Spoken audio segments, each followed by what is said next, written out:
Bismillahirrahmanirrahim. Assalamualaikum warahmatullahi wabarakatuh. Alhamdulillahilladzi arsala rasulahu bil huda wa dinil haqq liyudhhirahu ala kulli dini wa kafa billahi syahida. Asyhadu an la ilaha illallah wa asyhadu anna Muhammadan abduhu wa rasuluhu, amma ba'du. Alhamdulillahirabbil alamin. Puji syukur kehadirat Allah Subhanahu wa taala. Di kesempatan yang berbahagia ini, Allah beri kenikmatan kepada kita semuanya dengan tiga hal. Kenikmatan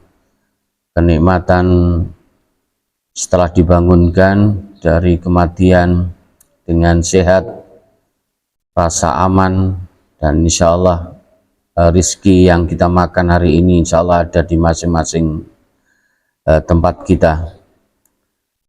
Masyiral sidang salat subuh yang dimuliakan oleh Allah, di kesempatan yang berbahagia ini kita akan melanjutkan bab yang pekan sebelumnya kita membahas tentang kasih sayang, ya, kasih sayang. Atau mungkin kita lanjut sedikit tentang kasih sayang yang berkenaan dengan contoh-contoh yang pernah terjadi di zamannya Rasulullah terutama, ya. Kembali bahwa rasa kasih sayang itu adalah bisa dilakukan terutama sesama manusia, lebih khusus kepada sesama mukmin maupun sesama muslim, ya. Bahkan yang hadis yang terakhir kita menyampaikan tentang bahwa seorang mukmin itu antara mukmin yang satu dengan mukmin yang lain kal jasadil wahid, seperti satu tubuh, ya. Perumahan orang mukmin itu dalam selasa saling mencintai, mengasihi dan menyayangi, itu seumpama tubuh, satu tubuh. Satu anggota badan terasa sakit, maka seluruh tubuh pun mengeluhkan, juga akan susah tidur, demam dan lain sebagainya. Itu Rasulullah sampai menyampaikan seperti itu berkenaan dengan rasa kasih sayang, persaudaraan antara sesama. Ada beberapa contoh, mungkin pagi hari ini kita membahas lanjutannya aja tentang beberapa contoh tentang kasih sayang yang luar biasa mencolok, gitu ya. Kasih sayang yang di situ tidak semua orang, gitu ya, bisa melakukan. Ada Al-Bukhari meriwayatkan dari Anas bin Malik, dia berkata, kami datang bersama Rasulullah SAW ke rumah Abu Yusuf Al-Qayyin yang merupakan suami ibu susu Ibrahim. Siapa Ibrahim itu? Ibrahim ini adalah putra Rasulullah.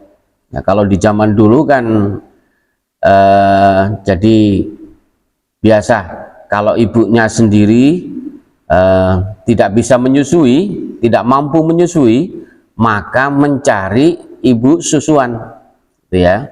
Bahkan kita ketahui seperti yang menyusui Rasulullah, ya, itu adalah serombongan orang, gitu ya, yang didampingi oleh suaminya untuk mencari bayi-bayi yang dicarikan oleh orang tuanya untuk disusui, gitu. Contohnya adalah Nabi Muhammad. Begitu juga dengan Ibrahim, ya, putra dari Rasulullah, Nabi kita Nabi Muhammad. Beliau lalu menggendong dan mencium Ibrahim putranya. Kemudian pada kali berikutnya kami datang ke rumahnya lagi saat Ibrahim sedang menjelang ajalnya, ya, mau meninggal. Lalu Rasulullah berlinang air mata. Ya. Ini selevel Rasulullah pun ya. Jadi ditinggal pada saat akan ditinggal oleh ya Ibrahim yang menjelang ajalnya, Rasulullah meneteskan air mata. Lalu seorang sahabat yaitu Abdurrahman bin Auf bertanya, engkau juga wahai Rasulullah, gitu ya. Maksudnya engkau juga wahai Rasulullah itu, loh Rasulullah kok juga gitu ya, juga meneteskan berlinang air mata, di situ ada rasa sedih dan sebagainya.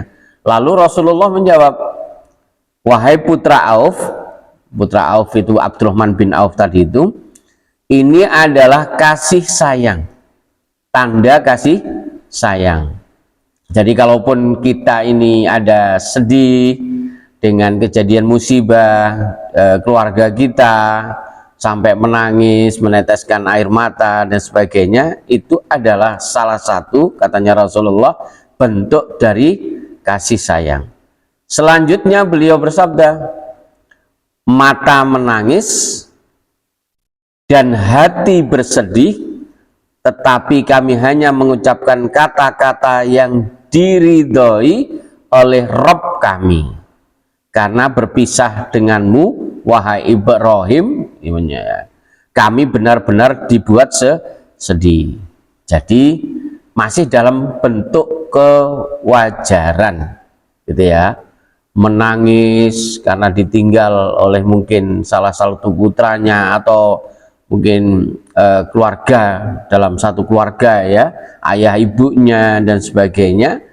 Ini Rasulullah menyampaikan bahwa menangis, hati bersedih, tetapi kami hanya mengucapkan kata-kata yang diridhoi oleh Rabb. Artinya kata-kata yang tidak dimurkai oleh Allah, tidak. Karena berpisah denganmu wahai Ibrahim, kami benar-benar dibuat sedih. Karena pernah terjadi di kampung ya, jadi seorang ibu meronta-ronta, menangis gitu ya, sedih, lalu keluar ucapan begini, menyalahkan Allah gitu ya bahasanya ya. Wahai Allah, kenapa anakku yang kau buat seperti ini gitu ya. Kenapa anakku, dan anakku yang engkau jemput duluan. Kalau di sisi bahasa diartikan apa? Kok anaknya orang lain saja begitu ya? Gitu. Itu juga menyalahi aturan, itu berlebihan. Jadi rasa kasih sayangnya bahkan menentang Allah. Bahkan kalau kita tidak dianjurkan, kenapa seorang perempuan itu ya, seorang perempuan diupayakan tidak ikut dalam pemakaman. Kenapa? Karena menghindari apa? Menangis sampai meronta-ronta di atas kubur ya keluarganya tadi itu, suaminya atau mungkin anaknya gitu ya, meronta-ronta gitu ya. Karena secara tidak langsung di situ ada penolakan takdir Allah. Rasulullah SAW berkunjung kepada seorang bocah kecil yang berada di rumah ibu susunya, lantas beliau menciuminya. Beliau lalu menjenguknya. Ketika si bocah tengah sakit menjelang ajal, beliau menangis. Semua itu tergolong rupa kasih sayang. Ya, apalagi putranya tadi itu contoh yang pertama. Contoh yang kedua adalah Al-Bukhari meriwayatkan dari Abu Hurairah bahwa Rasulullah SAW bercerita, tatkala seorang laki-laki berjalan, dia merasa sangat kehausan, dia turun ke sumur dan meminum airnya. Kemudian dia pergi. Nah, sebelum pergi, setelah minum, turun ke sumur lalu minum, tiba-tiba ada seekor anjing yang terengah-engah. Pernah dengar ini ya? Ya, pernah dengar ini. Yang terengah-engah, sedang mengais-ngais tanah karena kehausan. ini seekor anjing. Ya, anjing mungkin kita menghindari sekali karena menghindari najisnya. Jadi menghindari anjing itu bukan karena bukan karena melepas dari kasih sayang, tidak, tapi karena mungkin menghindari dari air liurnya yang najis dan sebagainya, gitu ya. Kemudian dia pergi, tiba-tiba tadi kelihatan anjing. Dia berkata dalam hati, binatang ini sedang mengalami apa yang tadi ku alami, yang kehausan tadi itu, ya. Kemudian dia mengisi penuh kufnya dengan air. Apa kufnya itu? Kufnya itu sepatunya, alas kakinya, gitu ya. Kufnya dengan air, lalu memegangi mulut anjing itu, kemudian ya anjing itu diminum dengan puas, ya. Allah pun membalas kebaikannya, maka dia di sini Allah mengampuni segala dosanya. Itu karena kasih sayang yang betul-betul mendalam, gitu ya, mendalam. Para sahabat bertanya, wahai Rasulullah, apakah kami juga mendapat pahala dari binatang ternak, binatang yang dipelihara? Beliau menjawab, setiap yang memiliki bagian dalam tubuh yang basah mengandung pahala. Waktunya minum, ya dikasih minum, gitu. Waktunya makan, ya dikasih makan. Lah, perbuatan laki-laki itu yang turun ke sumur, bersusah payah mengangkat air dan meminumkannya kepada anjing yang sangat kehausan, semua ini tergolong rupa kasih sayang dalam hatinya. Andaikan bukan karena itu, tentulah dia tidak akan melakukan perbuatan seperti itu. Kebalikannya adalah yang diriwayatkan oleh Al-Bukhari dari Abu Hurairah. Nabi kita Shallallahu Alaihi Wasallam, beliau bersabda, ini saya bacakan artinya saja, seorang perempuan diadab, seorang perempuan diadab, disiksa gara-gara seekor kucing yang dia kurung hingga mati. Dia kurung hingga mati di sini, yo nggak dikasih waktunya makan, nggak dikasih makan, waktunya minum, nggak dikasih minum. Akibatnya dia masuk neraka.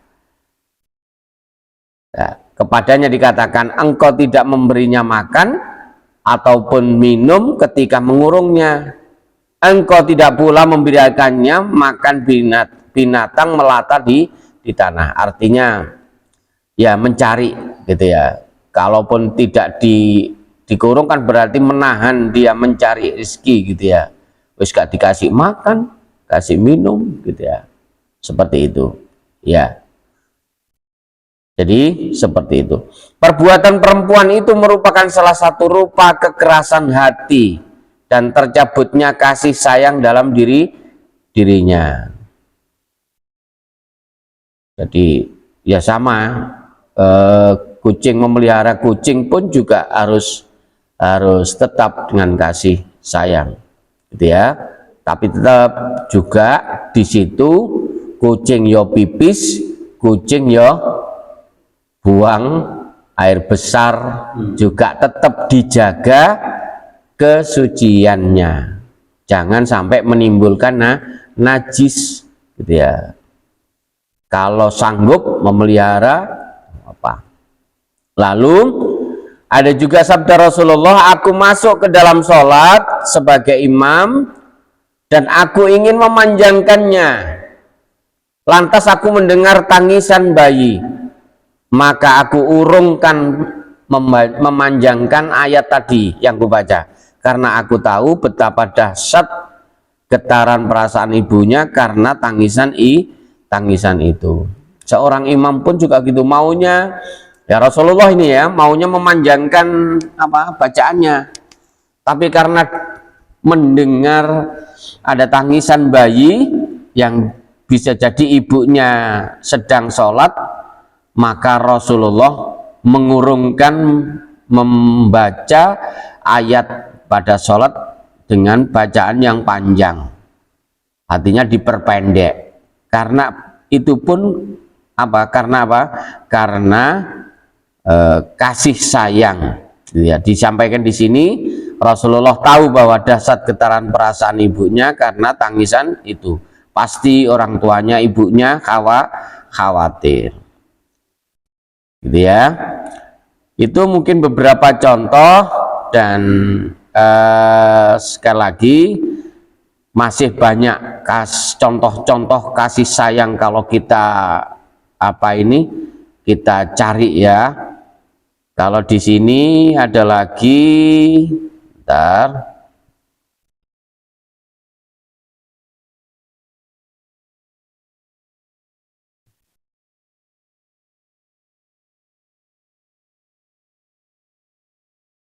Yang terakhir mungkin ini ya. Diriwayatkan bahwa Zain al-Abidin Ali bin al-Husain di tengah perjalanan ke masjid dicaci oleh seorang laki-laki, serta merta para pelayannya menghampiri laki-laki tersebut untuk memukuli dan menyakitinya. Jadi seseorang mau pergi ke masjid, setelah itu dicaci maki oleh orang laki-laki. Lalu karena ini dia seorang majikan, oleh pelayannya laki-laki yang mencaci maki tadi itu memukuli, gitu ya, memukuli dan menyakiti. Zain al-Abidin melarang dan mencegah mereka lantaran kasihan terhadap orang itu. Dia kemudian berkata, wahai fulan, aku lebih banyak daripada yang engkau katakan tadi. Apa yang tidak engkau ketahui tentang diriku lebih banyak daripada apa yang engkau ketahui. Jika engkau memang perlu untuk mengetahuinya, niscaya ku sebutkan.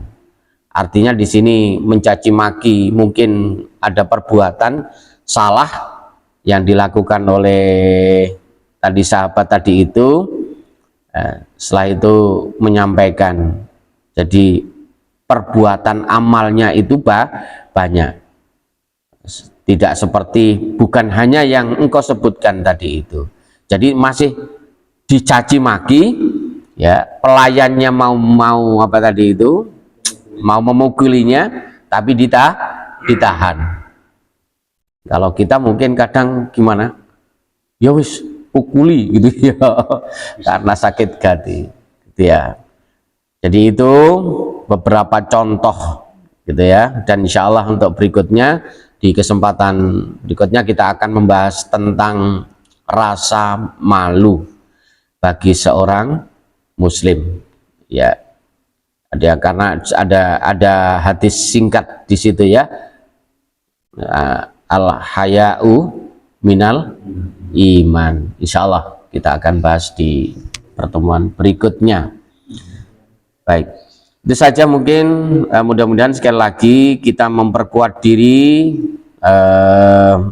memperkuat rasa kasih sayang di antara kita, apalagi dengan keluarga sendiri. Kita akhiri dengan membaca hamdalah, alhamdulillahirabbil alamin, subhanakallahumma bihamdika, asyhadu an la ilaha illa anta, astaghfiruka wa atubu ilaik. Wassalamualaikum warahmatullahi wabarakatuh.